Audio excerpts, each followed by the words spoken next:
Hey hikers, before we get into today's episode, I just want to let you know that I'm currently enrolling for my Hiker's Knee Prevention program. Now, I'm looking specifically for hikers who struggle with some type of knee pain on the trail and who want to get strong and pain-free over the next 12 weeks so they can conquer every adventure.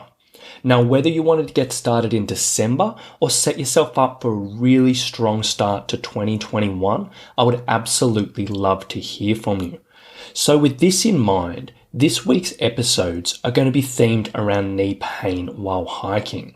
And we're going to be diving into a few different topics around hiker's knee, which are very important for long-term change.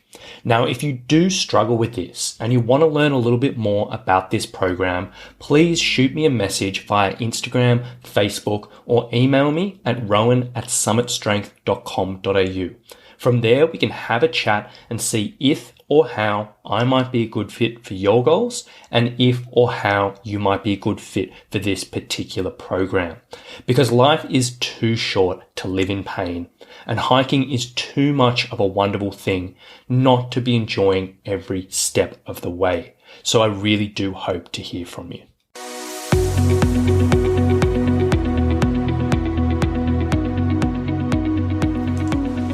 Hey, my name is Rowan Smith and I want to welcome you to the Training for Trekking podcast.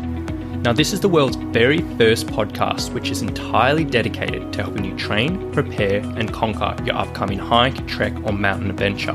So once a week, I'm going to be giving you quality and practical information on the subjects of physical preparation for trekking, dealing with altitude and nutrition on the trail, so you can know everything you need to be doing to have the best chance of a safe, enjoyable and successful adventure.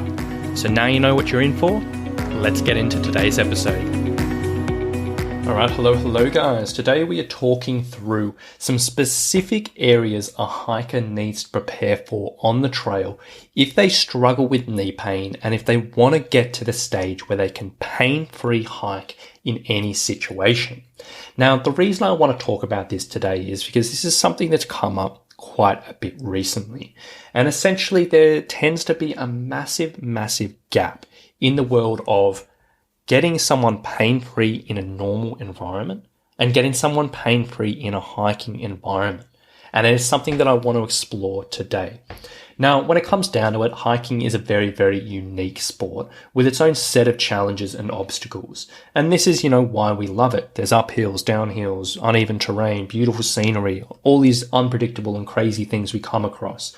But unfortunately, this is also the exact reason why so many rehab or pain prevention programs fail for hikers, and why so many hikers out there are on this never-ending loop of discomfort and pain. Now, unfortunately, when a lot of hikers go through a rehab process, so maybe they've had a significant issue in their knee, in their foot, whatever it may be, maybe they just had a big flare-up of pain or whatever it may be, they'll go to a physio, a physical therapist or another health professional and they'll be given a particular process to go through rehab, which may involve manual therapy, it may involve some exercises, it may involve rest or whatever it may be. But essentially, as they go through that process, generally they're held to the bare minimum standards of returning to a pain-free life.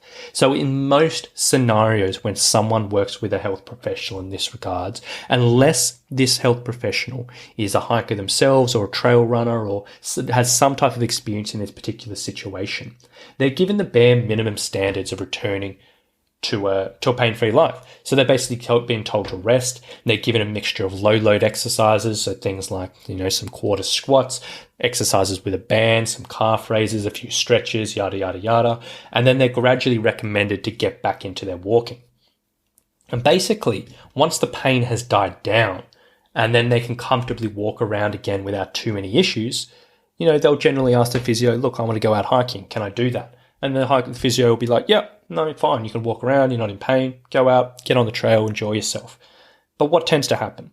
Well, some people get through fine. And yes, absolutely. Quite a few people get back into it and they're perfectly fine. But on the other side of things, within the first couple of hikes, a huge percentage of hikers end up with a flare-up of pain, and a really unnecessary percentage of hikers end up with a flare of pain. And then they're back to square one. They go back to the physio, they have to re-establish things, they have to start from scratch, they have to go through the rest, they start feeling like there's something wrong with them, they start feeling broken, they start beating themselves up, feeling really, really guilty. And this whole process just sort of spirals into this old negative, terrible, terrible thing. And the hikers end up just wishing they could go back to do what they love without their body just constantly letting them down. And this is something I see all the time, or hear from all the time from hikers who struggle with things like this. But in all honesty, it doesn't have to be like this. And this process does not have to keep on repeating itself. Getting ready for a hiking and getting ready for whether it's day hiking, overnight hiking, big backpacking trips, or whatever it may be, it goes a long way beyond getting cleared for exercise by your physio or your physical therapist. And I'm going to say that again because that statement is very, very important. Getting ready for hiking goes a long way between being cleared for exercise. Because more than likely, these particular health professionals, they're not considering all the genuinely unique demands of the trail. And they may not be 100% aware of what a hiker is saying when they say, I want to go out and hike. Because we've got the uneven terrain to consider. We've got the steep ascents and descents. We've got the heavy loads on our back or any type of load on our back. We've got the extreme weather potential. We've got the long days on the trail, the overnights. We've got 1,000,001 things that makes hiking unique, but they also make it very, very challenging. And that is what makes hiking much, much more serious than just walking. And it makes it much, much more serious than just getting cleared for exercise. And because of this, physical preparation after your rehab journey goes a long, long, long way beyond just being able to walk. And it really, really does need to be taken seriously if you struggle with pain. So to that end, today I'm going to be exploring a few specific and unique situations that you will encounter on the trail and give you some advice around how to prepare yourself for them, specifically for hikers with knee pain. So you can be confident that you're doing the right things in your training once you get out of that initial rehab process to get back on the trail pain-free to support your body and enjoy your hiking every step of the way. So to start with, let's talk about downhills and downhill steps. So obviously this is a big part of hiking, and I actually did a post of this the other day on my Instagram and in the Facebook group. And essentially what I was talking about, I had this picture of me. I was on this hiking trail and I was taking this step down off this rock. And this picture was showing me in this really, really weird position. One leg was stepping all the way down. I had my poles. The other leg was in this weird position up on the rock as I was stepping down. And I was basically saying in the post, I was like, look, this was a super, super simple trail. It didn't have any elevation. It was really, really easy. And it didn't really have any grading or anything. And yet even on this easiest trail out, I still came across this particular situation where my ankle was put in a weird position. My knee was put in a weird position and all of this. And this is one of the reasons why people struggle. Because there's such a weird position and there's so many, big situations like this, which the body needs to be ready for. And specifically in this situation, downhills, big step downs off rocks, you need to be prepared for it because the knee takes a huge amount of extra force when you're going downhill. When you're doing big step downs or doing any type of step down, the knee's going to take a lot of load and you need to be ready for it. So to get ready for downhill hiking and get ready for stepping down off rocks, 4 things you want to put a bit of focus into. Number 1 is ankle mobility. Now, if your ankle does not have enough range of motion, meaning it cannot move in freely back and forth, when you do a big step down or when you do a step downhill, the ankle's not going to be able to absorb force as well as it could. And what's going to happen, it's going to shift the knee, and the knee's going to have to start create a little bit extra movement, which causes extra pressure in the knee, which causes discomfort. And it's obviously not something we want. So ankle mobility is super, super, super crucial for any hiker coming out of a rehab journey. And unfortunately, if you've had a knee pain issue or a knee injury, that ankle mobility will most likely be quite restricted. So you need to be doing your calf stretching, you need to be doing your ankle mobility exercises, you need to be doing your foam rolling and doing all these bits and pieces to really, really hammer home on that area. Number 2, the second area you want to be looking at is eccentric quadricep strength. Now, an eccentric muscle contraction is when the muscle is contracting while lengthening. So essentially when we're stepping down, when we're taking a step downhill, the quadricep tends to be doing that. It's contracting to stabilize, but it's also lengthening as your leg gets a little bit longer. So we really, really need to hammer home this particular type of strength in the quadriceps to make sure they can support you. Now, the way to do this is when you're strengthening exercises where you're working your quadriceps, you want to be focusing on the down portion of it or the lowering portion of it. And you want to be putting a good emphasis into that. So in your squats, on your lunges, on your step downs, on your pistol squats, or anything else that's working your quadriceps, you want to be making sure you have at least 4 seconds on the way down every single repetition. So you're not just doing, 2 seconds up, 2 seconds down like a normal squat, but you're going 1, 2, 3, 4 down, 1 second up, 1, 2, 3, 4 down, 1 second up, and you're repeating that every single repetition. Super, super crucial, very, very important, and you need to put emphasis into that. Alongside that, you also want to be putting a big emphasis into glute medius strength, which is basically glute medius is a small muscle in your bum, which is responsible to helping stabilize the knee. And when we're going down hills, if that muscle isn't particularly strong enough, the knee can often collapse inwards, cause a little bit of extra force there, and it's not a great thing. So we need to be putting emphasis into glute medius strength, which basically involves things like, little banded exercises like mini band walks and clams and things like that. Alongside that, also single-legged exercises like single-leg deadlifts, split squats, step downs, things like that will work that particular muscle as well. Very, very important to hammer home that. And then finally, to help with these downhills and these step downs, you want to be looking at specific exercises for this situation. So basically putting the body under similar loads, under similar situations to help it get used to that and strengthen up in particular areas. So first and foremost, every single hiker, as I've said a million times in this podcast, should be doing a step down exercise in their training. And if you're coming through a return to hiking process and you do struggle with knee pain, step downs should be first and foremost in your training. So that involves standing on a step, slowly lowering one leg down to the floor and coming up. And that's going to load up the quadriceps, the glutes very, very specifically. That's going to help load up the tendons, the ligaments, all the supportive structures in a very particular way to get you more comfortable with that. Now then, alongside that, pistol squats are a great addition as well, which is generally a progression from the step down, and that can be a really good step up. Another really handy exercise here are bottom squat holds, which I don't think I often talk about in this podcast. And that's essentially getting into a position in a bottom squat, holding onto a door frame or holding onto, a pole or whatever it may be to balance yourself, and just hanging out there for 30 seconds to 60 seconds or longer.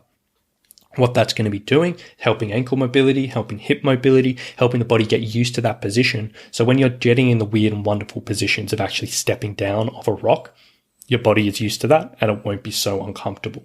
So there are 4 areas you definitely want to be looking at in regards to getting ready for a downhill hiking or step downs. Now, the next area I want to talk about is uneven terrain. So this could be anything, whether it's, just walking on shale, walking on rocks, rock hopping, icy terrain, whatever it may be. Obviously, uneven terrain is a big part of hiking and it does come with its own particular challenges. Now, in regards to a knee pain prevention process, there's 2 areas you want to be looking at for this, or 2 ones that, specific areas. Number 1, making sure you have plenty of ankle stability, meaning your ankles are supported and they can handle when things are slipping around underneath you or when things are not so even, and the ankles are strong and stable enough to support that, so the knee doesn't have to take extra force and it doesn't fall out of position. So essentially that involves doing things like, a great place to start is, banded exercises. If you have a really, history of ankle issues, then doing things like stability exercises where you might be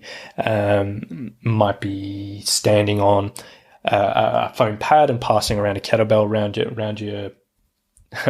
your torso. I'm losing my words there. It might involve specific foot strengthening exercises. It might involve doing, single leg exercises like single leg deadlifts and step downs, like I mentioned before. That's going to be beneficial there. But just making sure your ankle is stable for many, many situations.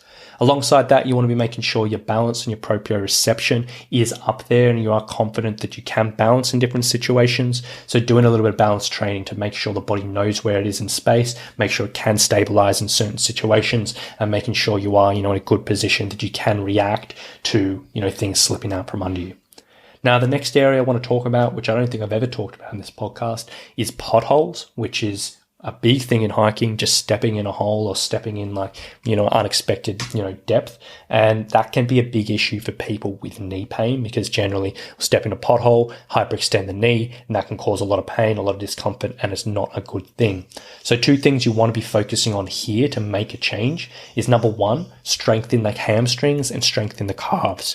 Now, often the hamstrings and the calves will get neglected in a knee pain prevention process. And quite often I'll see all the focus into the quads, all the focus into the glutes, which are important, but the hamstring and the calves are also very, very important for helping stabilize the knee. And in this particular situation, have enough strength in the hamstrings and the calves to support the knee when you step in a pothole is going to help prevent that hyperextension and going to keep you out of pain and out of a further issue.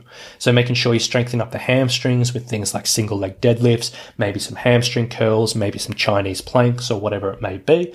Making sure you strengthen up the calves with both straight leg calf raises and bent leg calf raises. Very, very important to hit both those areas. And then alongside this, to help in this situation, is quadricep mobility. So if your quadriceps, the front of your thighs, they're super, super tight, that is going to cause an issue if you step into a pothole. So making sure you are putting focus into stretching this out, stretching out the hips as well, and making sure, you're happy there. So it might involve a standing quadricep stretch, it might involve a couch stretch or whatever it may be. And then the final thing I want to talk about today is slippery terrain. So if you're walking around, you might be doing river crossings, you might be walking in the mud, you might be walking in the snow. Now, that's going to have its own unique demands there. Essentially, in this situation, if you're aware you're coming across this, you really do need to make sure you have incredible calf, quadricep, and hamstring strength and endurance. Because every single step you take in slippery terrain, those muscles are going to be contracting very, very tight to stop your feet from just flying out from under you and stop you sliding all over the place. And if they start to fatigue, then you're going to get yourself into issues. Then your knees can start taking extra pressure. Then you may even fall over and cause yourself a problem. So you need to have super strong calves, quads, and hamstrings, and they need to have a lot of endurance. So doing low repetition strength work as well as high repetition strength work, very, very important there. And the final thing I want to mention here is also making sure you have plenty of adductor strength, which are the inner thigh muscle strength. Now, this is something we don't really talk about a huge amount on the podcast, but it also is very, very important in this particular situation, because as much as I've said before, the quadriceps, the glutes, the hamstrings, the calves are very important for knee stability. The adductors also help stabilize the knee, and they also cross over the knee, so they are important in this process. And when it comes to slippery terrain, if these muscles aren't strong enough and you happen to slide off to the side, well, that can turn into a major issue. So making sure the adductors are strong and making sure they've got plenty of endurance to support you in these situations. So your adductors are always going to get strengthened by doing things like single leg deadlifts and step downs, those unilateral exercises. That is going to be beneficial, maybe lateral step ups as well. And then you can step that up a little bit by doing things like lateral lunges. You can do clot lunges. You can do Copenhagen holds, which is a sort of isometric exercise for the adductors. And there's a whole bunch of different areas there, but that's something you probably want to factor into in a training program. Now, as you can see, there are some pretty unique demands which the trail may throw at you. And obviously there's so many more than these, and we could talk all day about this, but hopefully that gives you a bit of insight into, why there may be a bit of a mismatch in between just being cleared for exercise and just being able to go out and walk, and actually being able to be confident and stable and pain-free when you're actually on the trail. So it makes sense that, the traditional rehab approach may fall short in certain situations. So this is for you if you are coming through a rehab process. So you've just had a significant flare-up of pain, or you just had an injury and you've been working through your physio exercise and been doing all of that. You get a little bit more comfortable, you're starting to feel good, and you're almost at that end of your time with your physio. I just need to say, please, please, please don't let it stop there. Keep on training, keep on progressing, keep on applying things from this podcast, and keep on taking things seriously, because I've seen so many hikers stuck in this terrible, terrible cycle, and it really does break my heart. So you do need to keep on moving forward with this. You do need to keep on progressing your training, because that's the only way you're going to stay out of pain over long term. So obviously a lot of information to digest there and a lot to think through and a lot of different factors to consider. If you did need a bit of help here, if you did struggle with knee pain, if you were coming out of a rehab journey and you needed help preparing for all of these situations and all of it more and just putting all this information together, I do have something for you. As I've said, this week I am enrolling for my Hiker's Knee Prevention Program, which covers all the stuff we've talked about today and so much more. Now, I'm looking specifically for hikers who struggle with some type of knee pain on the trail and who want to get strong and pain-free over the next 12 weeks so they can conquer every adventure. Now, if you do struggle with this and you want to learn a little bit more about this program, shoot me a message to the Summit Strength page at Facebook or Instagram, or email me at rowan@summitstrength.com.au, and we can have a chat and see if or how you might be a good fit for this program and if or how I might be a good fit to help with your goals and your particular situation. So if you do need help, please reach out and I would love to have a chat. So thank you so much for listening today, guys. I do hope you've enjoyed this and gotten a little bit out of it, and we'll talk to you very soon. Bye.